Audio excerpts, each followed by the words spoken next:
Yes, it is time for yet another edition of Overreaction Monday. 1/3 of the season in the books. Wow. It is going way too fast. Way too fast. The Week 7 edition of Overreaction Monday is on the air. Rich Eisen along with Chris Brockman. And this is, as always, brought to you by our friends at Game Time Picks. Check it out. The fast and easy way to buy tickets for all the sports, music, comedy, and theater events near you. Download the Game Time app. Create an account. Use my code, our code. Overreaction for $20 off your first purchase. What's going on, Christopher Brockman? How are you? Man, just another week of the craziness that's the National Football League. I know.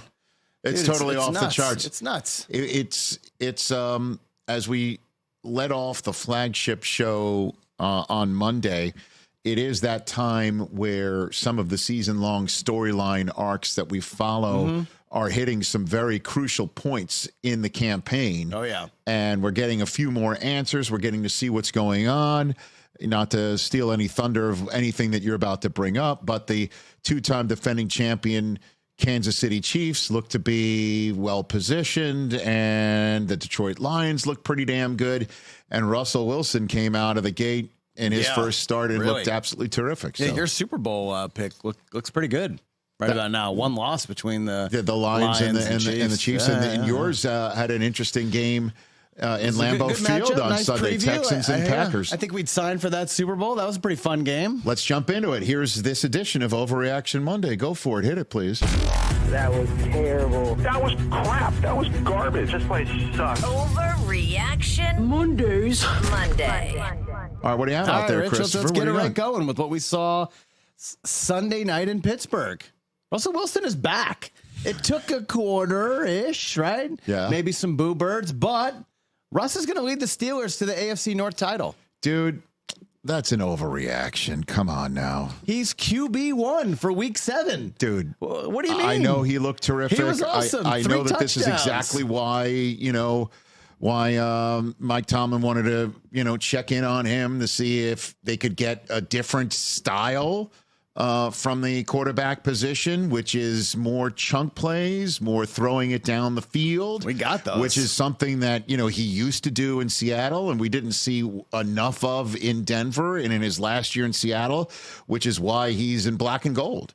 Here we go. And so I needed to see it. It was against the Jets, and I need to see more of it.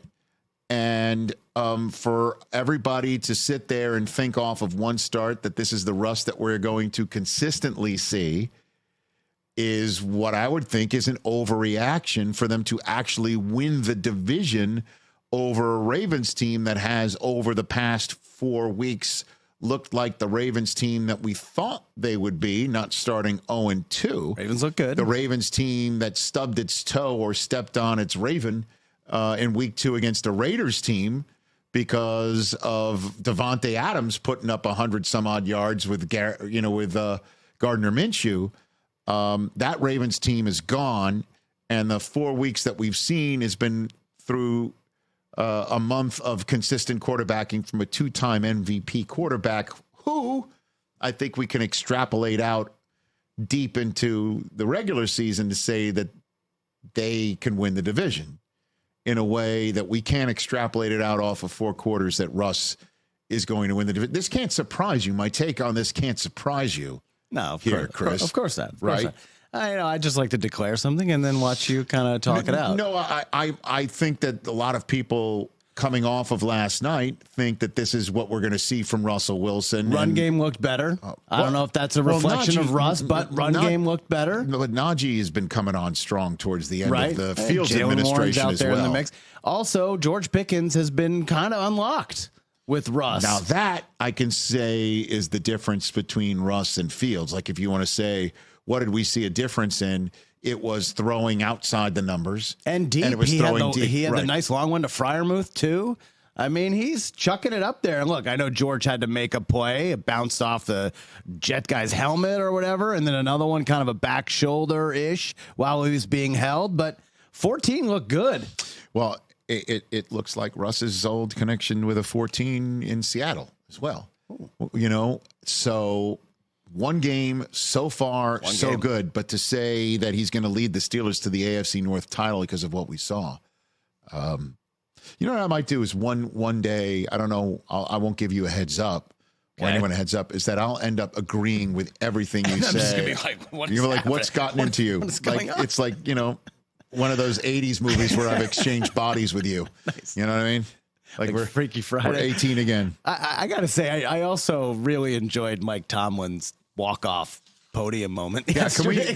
can we hop that one up here? Like we'll play it for you. It was unexpected, and it was kind of him being like, "See, because I know what I'm doing. Well, here's trust me." The reason why this is so out of character is because it does infer that he hears what's being discussed outside the building, which he never countenances, and he has said in meetings that I've had with him, broadcast meetings prior to games that I'm calling of the Steelers, has said that he does have an ear to that because it's brought to him, or he will ask, what are they saying about it? He does have a Twitter account that is active, but I don't believe he's sitting there. You know, like scrolling. I don't think he's doom scrolling about the Steelers. Correct. Looking in his search function. But hey, man, you know, for one game in, for this to look the way that it did and go as well as it did after even a quarter and a half where it wasn't looking all that good. Russell Wilson was getting booed. He had some throws that were one of the ugliest things I've ever seen. There was one there. He was throwing to his left for a quick throw to his left. The receiver's right there on the sideline. And it was 4 yards behind him, and it was bounced short high. It was I know. gross. Even he said it took a while because again, the last time he played was Christmas Eve, the game that I called where he beat Belichick. Oh, man. That was the last time he played. I called the last game he played, Christmas Eve of 2023. Oh, we beat them. Right, that's what I meant. That's right. Where Belichick beat them. My bad. At any rate, it was far be it from me to toot my own horn and screw it up. I guess that's the way to lead to Tomlin tooting his own horn when he was asked if this is the boldest move he's ever made. That's great. Was that one of your boldest decisions to go with 3? That's why. From East Liberty. That's why I'm well compensated. Thank you. Thank you. And he almost cut the question off, so he had that locked and loaded. That's why I'm well compensated. And again, it's just that Rooney's doing what they do, which is to just monolithically stability, run the franchise with a monolith owner giving it to the coach and saying we believe we've hired the right guy and we're going to keep rehiring him, and it makes people there in Pittsburgh nuts because they think maybe it should have been time to change. But the fact that you don't change allows a coach to make a bold maneuver like this, and then they sit back and see how it works. And guess what? It works, at least for one game. But to sit here and say that it's going to work all the way through is an overreaction. What else you got over there, Chris? All right. Let's keep this overreaction train moving. Let's go to San Francisco. These guys, a bunch of frauds. Shanahan and Purdy combo will never beat the Chiefs. Why would you say that based off of yesterday? Ever. Or Monday? Off of that Sunday? They're never going to beat him. Why would you say that? I think it's plainly obvious that Andy Reid and Patrick Mahomes just run circles around these guys. Well, they run circles around most everybody. And they think they're in the same class as the Chiefs. Well, they are. They took them to overtime in the Super Bowl, Chris. Did they win? Did they win? Did you get a ring for almost going to the overtime? Well, I mean, in the Super Bowl? No, you don't. You do not. But yes, the Sunday game that you're referring to had Purdy throwing to, at one point, receivers 4 through 7, including two rookies, including one playing in his first game. And Ronnie Bell, who I love from his time at Michigan, who on occasion does not appear in spots that he's supposed to and doesn't make plays that they're hoping he can make. Ayuk was out. And Jennings didn't even dress. And Debo was dressing. And then apparently, how many people who have Debo Samuel in their fantasy league were like, why does he need oxygen at sea level? Yeah. And so he was sick. I saw Purdy throw it into the arms of the Chiefs players. That's what I saw. Okay. Listen, The thing is, like, are you great or are you not? Like, people want to make excuses for Purdy when everyone's there, and they're like, well, he's making all the throws. Someone's got to deliver it to the All-Pros. played And I'm like, really okay. well in the Super and then, Bowl, and then Chris. there's nobody playing, and then it's like, well, everybody's injured. Well, which is it? Can we stop making excuses for this guy? I am not making excuses for him. And then Shanahan, the next big game that he wins will be the first. Did you see the stat? He won the NFC Championship game last year twice in his tenure, 3 times in his tenure. 0-40 with an 8-point deficit entering the fourth quarter. Can you make a comeback and win a game that matters, bro? I think it's an unfair supposition coming off of the way that this team Niners fans agree with me, and they're getting kind of tired of this act by these guys. Let me just say this. In the same way that I said it about Tomlin, they let go of Kyle Shanahan. It'll be 5 minutes till he gets a job somewhere else. And that's fine. But maybe he just can't get it done there. I think that you are wrong. I think this is an overreaction. We said it last week. It's kind of funny that you come on this podcast with this opinion because it is exactly what I predicted would be the overreaction coming off of this game, is that the Niners are in trouble. It is exactly what I thought you would say if the Niners lost this game, which, interestingly enough, you thought they would win. I thought they would win. As a matter of fact, your overreaction prediction for this show is that the Niners were back in it. And here we are in a situation where I was right. Wow. And you are doing exactly what I thought, because even with the Niners losing, and I didn't even think Juwan Jennings would be inactive or Deebo Samuel would only play 3 snaps because he was sick. Didn't think that Brandon Ayuk would suffer a frightening injury, and one that's potentially long-lasting. I didn't even think that this would happen in this manner, but I will repeat it again. When the Cowboys lose to this team next week, wow. When they lose in San Francisco next week, because this is exactly the scenario. I don't know, man. Where the Cowboys come off of their bye week and everybody's like, okay, now we got to reset. No, Micah, no Tank, right? Yeah. All right. But we got to reset here. And this is the time we should beat this team because this guy's not there and that guy's not there. And McCaffrey's still not there, which, by the way, is a big difference maker. And when the Cowboys lose this game, all right, the Niners will be 4-4 going into their bye week, and that's all they need to know. Seattle had a huge W in Atlanta yesterday. Huge. Okay, huge Sunday win one of the biggest Atlanta. wins of the week. It was monster big because they're now a game in front of San Francisco, which at this point in time will welcome Seattle into their midst in Week 11. And all they got to do is win the division, which is 100% in their grasp, even at 3-4.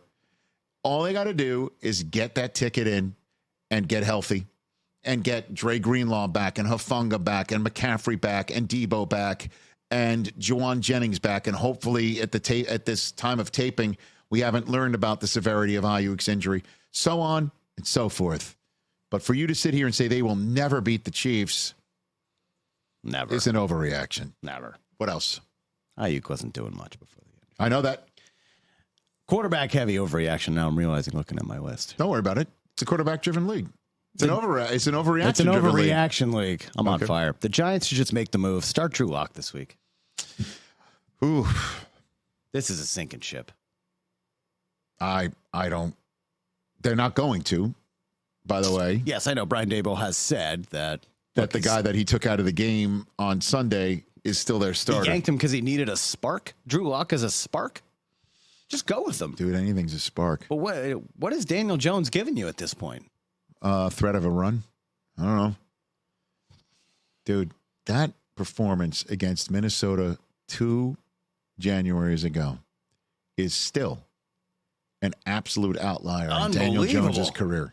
What was the stat that he hasn't thrown like a home touchdown in like 600 and something days or whatever? I don't know. It's not pretty. But going with Drew Lock, I can't say this is an overreaction. I can't sit here and say that would be. Malik Neighbors didn't have a second half catch. How is that possible? And Neighbors has been having a nice campaign until the He's been concussion great, knocked him out yeah. for 2 games, and then this knocked him out. The Giants are taking on the Steelers on a Monday night. Monday night. So we have to be subject to nationally solo game of a Daniel Jones performance against the Steeler defense. You telling me that's what's going to happen? Chris, I'm about to call Giants Panthers nationally in Munich, Germany.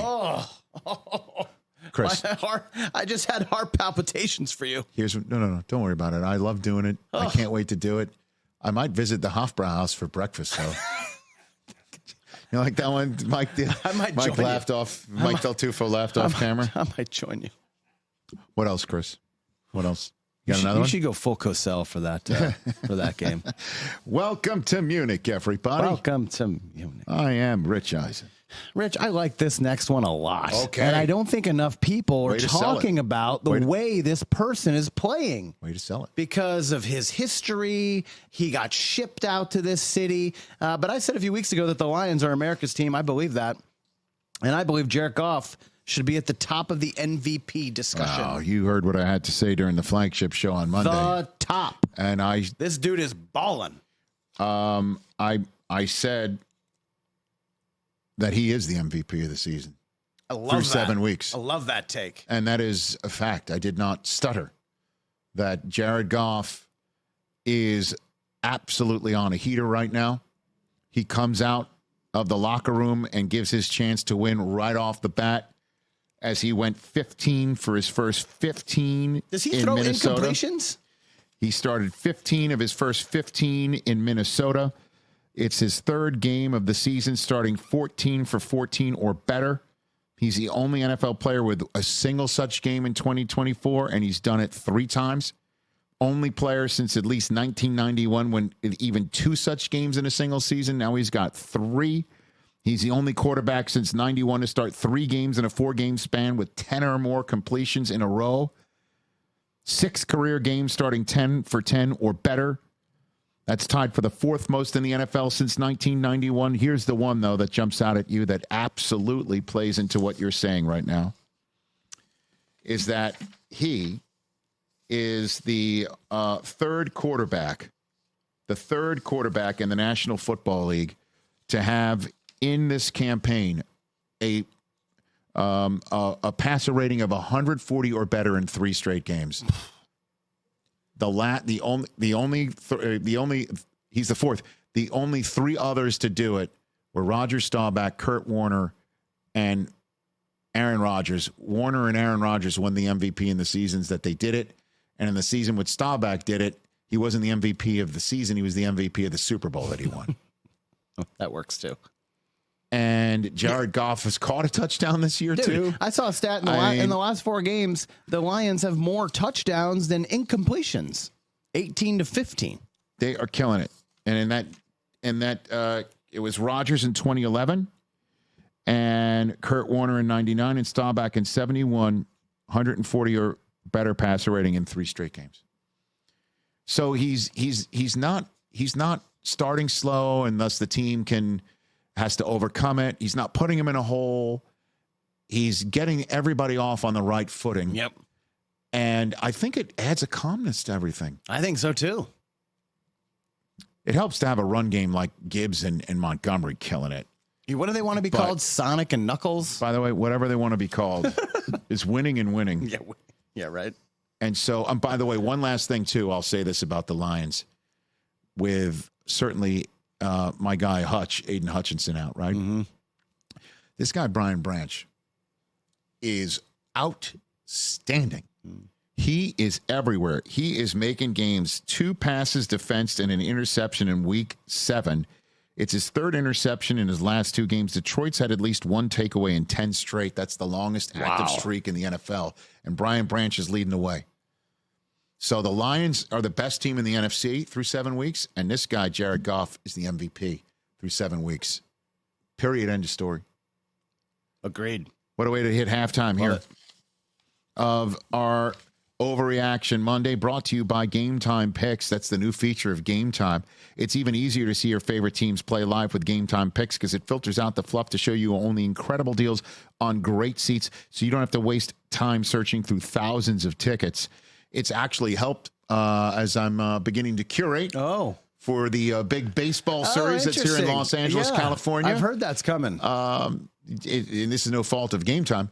The numbers jumped off the screen. That's why you need our code. Well, I don't know if the code's going to do too much damage to that number. Every little bit helps. But the all-in pricing feature also helps. That is because huge. you see the whole total up front. There's no surprise fees at checkout. There's only a surprise when you see the actual retail price. For these tickets here in Los Angeles. Hey. But it takes the guesswork totally out of buying tickets with Game Time Picks. Download the Game Time app, create an account, and use our code OVERREACTION for $20 off your first purchase. Terms apply. Visit GameTime.co for details. Again, create an account and redeem our code OVERREACTION. You get $20 off, and I'll tell you what, it's a perfect time to use the Game Time app and Game Time Picks with basketball season coming around, starting off right now, and obviously the professional football season up and running. It is awesome. The view from your seat feature is one of my favorites. Download Game Time today. What time is it? Game time. Christopher, second half. Hey, congrats on the Yankees, by the way. Thank you, sir. I had a lot to do with it. I don't mean it either. Okay. From the team that makes you happy to the team that makes you sad, Rich. The Aaron Rodgers experiment in New York has just been an utter failure. Oh, how can you say anything but that? What's wrong with? I mean, so far. Oh, yeah. I mean, first of all, last year was no fault of the Jets. I mean, they made their bets, and the football gods and the injury gods just took the table and flipped it over. Yeah, but the table was wired for the Jets. But they're better last year than this year. That's the crazy thing. Is that Robert Saleh was their head coach last year. They were 4-3 through 7 games with Zach Wilson, and took the Chiefs with Taylor Swift in the house in New York. Right when it was won that game, honestly, which was at the height of what? While Taylor Swift is going to all these football games. Yeah. And Zach Wilson played well in that game, and Zach Wilson beat the Eagles, which I don't think these Jets could do right now.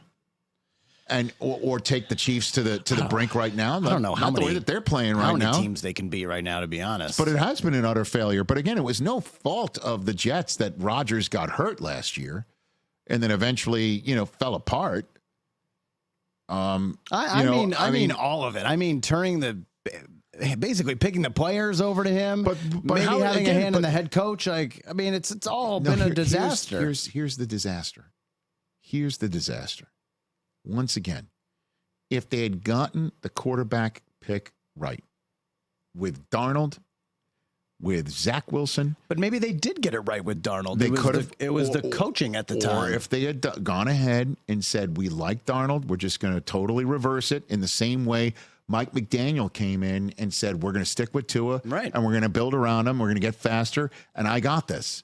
If they had done that, but they didn't get their big top 5 quarterback draft picks correct. They didn't nail it, or they did and didn't surround him and be patient enough. However you want to term not getting it right, they didn't. And what ended up happening is Aaron Rodgers popped free.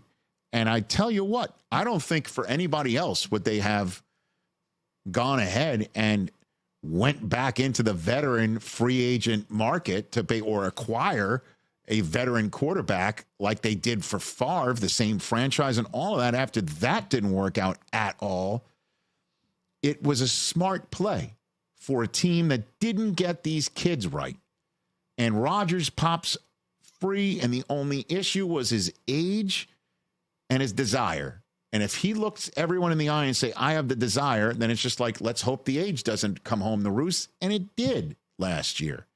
And now it does appear it's possible his age is an issue, but it's just the rest of the team. There's just something missing. There's something that's not there. There's like we said, on paper, cohesiveness. the roster is really good. Right. So is the dream team for the Philadelphia Eagles in 2011.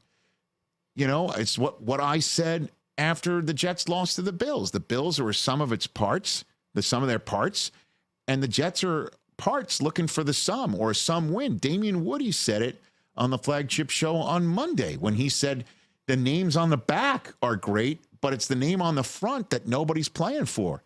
They're not a team. And they're just a roster is what he said. And if you want to look at Rodgers and say, you need to be the leader that makes the roster a team. He just needs to play better. Well, I mean, the 2 interceptions, one might have been his fault because Davante Adams was open to his left and he tried to jam it down the middle. And, you know, they made a great play. The Steelers made a great play on him. And the other one is not his fault. He had Garrett Wilson right in the 5.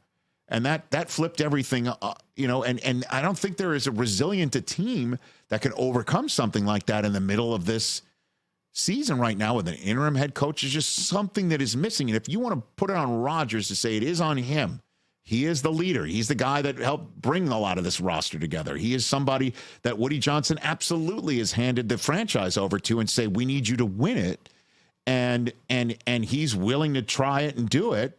And if it's on him, maybe it's what Rod Woodson said on this podcast network to Susie and Amy on What the Football, that he's got power, but that doesn't mean you're a leader. Right. So it's going to be on him to bring this all together at 2-5. But of course, it's been an utter failure so far. Last year was a total dumpster fire. And this year, they're 2 games worse through 7 games than last year's dumpster fire at this point. So I don't think you minced any words there, but what are we going to say? It hasn't been an utter failure so far? Now, if you said it's an utter failure, it's going to finish an utter failure, I'd say that's an overreaction because you never know. You think they're still in it? Dude, they're 2-5. I mean, so if it doesn't look good because it's a hard 2-5 where they lost a home game to the best team in their division. So they lost a division game at home, which as you know, we keep mentioning here is the stuff you need to hold serve. And when you lose it, it's the worst loss you can have. That 10-9 against Denver is going to really come back to haunt. And again, so if you believe, and I said this again on the flagship, if you believe the Chiefs are going to win the AFC West, which is, by the way, a solid belief. Yes. And if you believe the Ravens are going to win the AFC North, which is definitely more of a question than the AFC West right now, then the best teams in those divisions to have a shot at a wild card spot, you lost to Denver and Pittsburgh. The other 2 are the best losses you can have, which is out of conference. Right. You don't have a loss in conference. You definitely don't want to have a loss in division, and you absolutely can't afford to have a loss in division at home, which they've done to Buffalo. So it doesn't look great at all, but Hassan Reddick has showed up. Davante Adams just played 1 game there. You start stringing them together. I mean, they have to just win. It's crazy. They have to win 8 of their final 10 to go 10-7. Okay. If they finish 8-2, they're 10-7. Okay. They go 9-1, they're 11-6. Right. They go 12-0 for the rest of their games, right? Am I getting the math right here? 10-0. They go 10-0, pardon me. They go 9-1. They have an 11-win season. They go 10-0. It's a 12-win, 12-5. Correct. 10 wins will get you there. In the AFC, yeah. But 9 you may have a problem because you got the Steelers and the Broncos. Weird tiebreakers. But there is a 7th spot. So I'm giving you the path to the playoff basket for the Jets. Okay. It's becoming more and more of a dumb and dumber chance with each loss. Yeah, you lose to New England on Sunday. I mean, that's basically a wrap. What else you got? That would be bad. What else you got? A team that does have a chance in the AFC, the Colts are looking pretty good right now, but they're doing it despite poor quarterback play. That could all be changed. They could win the South if they start Joe Flacco moving forward. Yeah. You didn't stutter. No. But they won't do it. But why? Because you drafted Anthony Richardson. But he's not ready, and when he's out there, he's playing so poorly. But the only way to get him ready is to give him the reps. But you're doing that You're doing that because if the guy's the real thing. The idea is to win the games. The idea each week. The idea is to win the games as consistently as you can, week to week, year to year, but to have a situation where you're set up for a decade plus to go. But That's what you're gonna do looking that for. That's why you this choose season when you can win the division. That's why you choose unready quarterbacks at the top of the draft. Oh, it's so dumb. And it's always a question of how fast can you get the kid ready? Well, we've seen that the guy's not ready. And he's not, but the only way to get him there is to play him. And everybody in the locker room knows it. And you have to have an owner patient enough to tell the general manager and the coach, this is your gig. I get it. When we draft this kid, we're going to have to keep going with it. And that's the way it works in the National Football League. And long after Joe Flacco is retired, the idea is that Anthony Richardson is going to be taking the Colts to AFC South championships. And those aren't the only banners they hang in Indianapolis that you Patriot fans like to joke about them hanging when Peyton Manning was winning AFC South titles. You know what I mean? Like, so that's the idea. Joe Flacco absolutely can win the AFC South for the Colts in 2024, but that is not the goal for the 2024 Colts. The goal for the 2024 Colts is to win the AFC South with Anthony Richardson. Well, that's not going to happen. All right. I believe if you looked at Shane Steichen and you told him that, he would say, says who? If you said that to Chris Ballard, I think if you said that it. to Chris Ballard, he might say, you're right, but my job is to generally manage the team. I want to generally manage wins and playoff wins, and they got a guy who can do it. And it's not Anthony Richardson. You know, and if you ask Jim Irsay, he'd say, "Would you want some Cherry Garcia ice cream?" Sure. You know, sure, hey, Jim. made Del Tufo laugh again. Sure, Jim. I'll take an autographed guitar. Okay, a guitar pick. What else? Start the best player. You're not wrong. Start the best player. But they're not going to do it. Ridiculous. And they won't do it. These teams. What are they doing? They all can't be fresh out of the box after you choose them 199th overall, Chris. That was a long time ago. I understand that. How about third overall? How about that? They all can't be the second overall pick straight out of the box like Jaden Daniels or C.J. Stroud. Can't be that either. So, what else? I don't like it. All right, two more. NFC's really good, right? We agree with that? NFC's really good? By the way, speaking of which, did you hear the phone buzzing during the show? No. Yeah. What do we got? It looks like Dan Campbell's on our flagship Tuesday. Hey, nice. Bite some kneecaps. Can't wait. Dude, he's long past that one. Yeah, but it's still really funny. Okay. He said that at a press conference. Multiple 10-win teams in the NFC are going to miss the playoffs. Who are the multiple? So one of them is going to be an NFC North team, is what you're saying? Perhaps. And then another one's what? An NFC. And who are the multiple 10-win teams? Maybe Dallas, maybe Seattle, maybe San Francisco. Dallas. Give me the scenario where Dallas wins. Give me the scenario. Washington and Philly have 11 wins, and Dallas has 10 in the route. Give me the scenario. Atlanta? Where Dallas wins 10 games this year. Oh, yeah. That's what I'm saying, is that you have to have teams that win 10 games. I think they're going to win 10 games. Enough that two of them get left home. This is an overreaction. NFC's I don't even really remember the last time. Do we have the NFC standings? I mean, just throw them up there. They're really good. No, I understand that. But the second place team this is before the Bucs play on Monday Night Football. Right. Okay. And so you see 2-5 win. There's 4 or 5 wins. Look at the sniffing column. There's 2 4-win teams in it. You could have 2 10-win teams right there. Right? Eagles, Falcons, Cowboys, Niners, they could all win 10. Bears can win 10. I mean, I said the Vikings were going to be left out last week. They could win 10 and not make it. Boy, there would be a lot of top heaviness. A lot of top heaviness. NFC is stacked. And a lot of NFC teams beating AFC teams for that to happen. Well, AFC's not that good. Okay. Just saying. I think this could happen. I'll push back and Circle call that back. an overreaction. You put a pin in it. Wait to see. That's a good. I like your moxie. I like the cut of your jib right there. Wait, the NFC's really good. Okay, really good. What else? Last one. Yes, sir. You're gonna hate this one, but it's the truth, Rich. Yeah, the thing sell. is like Great sell. when you really analyze it and you think about it, it's the truth. Despite being undefeated, Patrick Mahomes is not a top 10 quarterback right now, dude.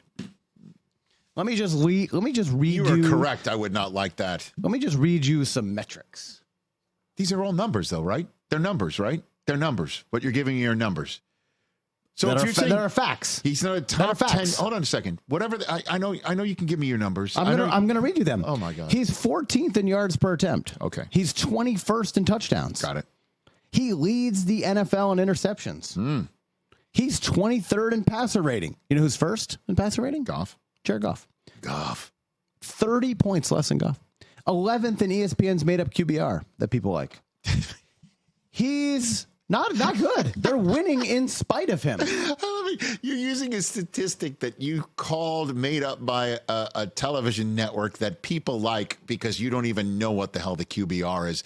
You're just going to be at least it's a TV network created statistic that you don't even know what it is, but outside of the top 10. But people like it. People like it Enough for you to use it as a metric against Patrick Mahomes as something that's a viable window into his productivity. Correct. Good to know. You're a moron. With the ultimate of love and respect when it comes to this subject You matter. honestly think he's playing like a top 10 quarterback right now? Excuse me. Yes. Be honest. Yes. You cannot watch the game and be like, well, I that can guy, watch the game. I don't like the if interceptions. If he had no name on the back and he was just number guy on Madden, you'd be like, he stinks. Okay. If you said he's like in the 20s for fantasy. If you I said, keep cutting you off. Okay, thank you. You made your point. Thank you. I'm sorry I called you a moron. Despite being undefeated, Patrick Mahomes is not a top 10 statistical quarterback right now. You're accurate. But in terms of being a top 10 quarterback, he is outstanding. They're winning in spite of him. I disagree. We have no idea, Chris, sitting on our couches, what plays he's checking into, what he's doing on the sideline, what he's saying to come up with the plays, what he's doing in terms of pulling it out of his you-know-what in a moment that they absolutely need to. And part of the reason why they absolutely need to might be because he's turned it over. Might be because he's not playing as well as he's played in the past. But you're 6-0 for a reason, and it isn't just luck. And it isn't just one side of the football defense either. Their defense has been terrific. Terrific. I get it. But when it comes time to actually in the moment, as I said on the flagship show on Monday, as I said, what they remind me of your Patriots for all those years, situationally, down to down, snap to snap, quarter to quarter, depending on down and distance, depending on field position, depending on everything, they are winning when they have to because they are attuned to doing it, that they are well coached. They're the best coached team in the league. I think they are well coached, but they are also filled with leaders and guys who understand the mission snap to snap. And the guy who leads that charge is number 15. It is Patrick Mahomes, which makes him a top 10 quarterback in this league. 100%. Statistically, it is ugly. And once again, you, sir, are seeing the cheese of a Chiefs team that doesn't hang their victories in the football Louvre. It doesn't look pretty. Okay. And you are once again seeing the cheese of, the Chiefs aren't all that good. I mean, you can get them because they're not doing this well or that well. And we've done this before. We've done it before. 2 years ago, I was the moron. I actually said the Raiders were going to win the AFC West. I don't know why. I don't know why you did that. Because sometimes I like zagging. Yeah. People are zigging, I'm zagging. Yeah, zagging's fun. People are zagging, I'm zigging. Yeah, it's fun. That's what I do. Yeah. So I was a moron doing that. And to this day, I still hear it from Chiefs Kingdom. That's all right. And then last year, even with me taking the Chiefs to win the Super Bowl, I got off them. I got off them at Thanksgiving for the Ravens, but then got back on them for the playoffs. Yeah. Because I started seeing, what am I doing? Oh, I took the Niners. What am I doing? What am I doing? And I got on them. And in this year, who did I predict to get the first ever three-peat? You're right out of the gate, and I will not waver. Well, we were in KC. Excuse me. A little bit of pandering. I said it before going to Kansas City. There's no pandering. I am not wavering. I am not taking the cheese. This guy's a top 10 quarterback. And sorry. Statistics, you might have. I love it. I don't know what the statistic lots is. of numbers. It's totally made up by a bunch of people I've never even met. But those numbers support what I'm saying. So I'm going to use it. You believe in facts or you don't. All right. Let's predict what we're overreacting to next week. I nailed it. As a matter of fact, what was your second supposition for me to bound around? Yeah. I said that the Niners would lose to the Chiefs. They're never going to beat the Chiefs. And that the Chiefs are going in trouble. Yeah. I mean, and that the Niners would not beat the Chiefs. You said Niners are in trouble. All right. And I said the Niners would be in trouble. You nailed it. And you even went further. Not trouble this year. I took it. Forevermore. They're never going to be. Like you sealed their fate. Literally never. So you went over the top. Andy Reid owns them. It's obvious. So what are we overreacting to next week? Overreacting to, let's just throw it up because I can't remember it off the top of my head right now. I didn't write it down. The Eagles are back. Here's what's going to happen. The Eagles, they look so good. Did I call that Saquon Barkley game against the Giants? Yes, of course I did. By the way, so did the rest of the free world. You said it was more likely that Drake May was going to throw 3 touchdowns. Here's the thing. By the way, which looked good. Drake May's so good. Early on in London. Drake May's so I spared everyone a Patriot steak this week. Yeah. The Eagles are going to go into Cincinnati and I think really, really spank a lank at the Bengals. Okay. And then we're going to be like, Philly's back. Okay. All the weird Sirianni stuff doesn't matter. Hurts is throwing. A.J. Brown is back with that fourth down play. And you say that you don't believe it? You don't think they are? Going into Cincinnati's not indicating that this team is actually a playoff team that can go on a run? I mean, come on. And the thing is, they're going to beat Jacksonville in Week 9, right? Which NBC just flexed out of. Smart move, NBC. So now they're going to be what, 6-2 going into Dallas? Yeah, I think they will be. That's going to be fun. Or 5-3 because I think Cincinnati actually wins. I can't quit Joe Burrow. You can't. I still think Philly has a lot of good players. No, I do. They're kind of getting, despite their coach being a real weirdo. I almost took them instead of the Lions to win the NFC this year. So, okay. But I think we're going to be talking ourselves into the Eagles next week. But you don't think it's an overreaction. You still believe it. Detroit's still head and shoulders above everybody else. I agree. All right. So here's how I'm zagging. People will be zigging. Okay. But I'm zagging. All right. And I just said it. I used the word when. Well, you hit these when the Cowboys lose. When the Cowboys lose. That's what I said.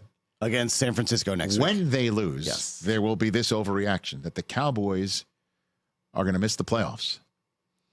And even with them losing next week. But you still think they can make it? Yeah, why not? Oh, wow. Why not? 3-4. They'll be 3-4 at that point in time. They're so top heavy in coaching. I know, but they're going to get their guys on the defensive line back. Yeah. And they're going to, after that, go on they're going to have a rough stretch. A really hard schedule. But there are some winnable games for them towards the end of the year. They usually split between Philadelphia, and they usually split against Washington when they're really good. But this is why they're going to be in trouble. People are going to see games against Houston and Tampa. I know. Cincinnati. Houston, yeah. I know. Yeah. I know. There's some tough ones up there, but they are. They have all those at home, though. But they're not a good home team. Correct. That's right. So people are going to say that they're going to miss the playoffs. There's still a chance that they can make it if they can pull their you-know-what together.